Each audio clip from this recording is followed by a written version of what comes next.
किसान भाइयों राम राम। मारू नाम कपिल जोशी है। अरविंद जी बामणिया है। આપણે ગઢી ક્ષેત્રી ક્રય વિક્રય સહકારી સમિતિ પ્રતાપપુર થકી જે આપણે ખાતર બીજ મળે આજે અમે આ નેનો ડીએપી ને गेहूं बीज उपचारित एक કર્યું है। एक आ विदाउट बीज उपचारित है। एक આપણે આ મગી નેનો ડીએપી થકી उपचारित है। आ विदाउट उपचारित થકી આપણે આનો આજે દેખાંગા કે આની 10 દાડા બાદ આનો નેનો ડીએપી થકી કેટલી બળવાર થાય ને જે નથી કર્યું એની કેટલી બળવાર થાય એનો નેક્સ્ટ વિડિયો આપણે 10 દાડા બાદ અમે ફરી બનાવूंगा। धन्यवाद।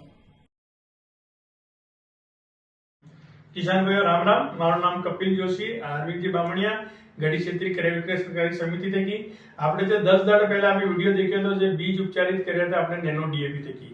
આ ઘઉં નેનો ડીએપી થકી ઉપચારિત કર્યા હતા। આ ઘઉં આપણે સાદા ઉપચારિત કર્યા હતા। એ બાદ આ નેનો ડીએપી થકી મકી ઉપચારિત કરી હતી। આ વના ડીએપી થકી આપણે ખાતર થકી ઉપચારિત કર્યું હતું। એનો રિઝલ્ટ ને એની બળવા આજે આપણે આંખે આમ હે। એન बाद आ प्रोडक्ट एटलो लाजवाब प्रोडक्ट है, काफी सस्तो प्रोडक्ट है। एक बोरी નું કામ કરે આ 600 રૂપિયાનું 500 ml આવે। એન बाद आ प्रोडक्ट આપણે જેટલી બી ગ્રામીણ બી લેમ્પ છે આ ઉપલબ્ધ है। धन्यवाद।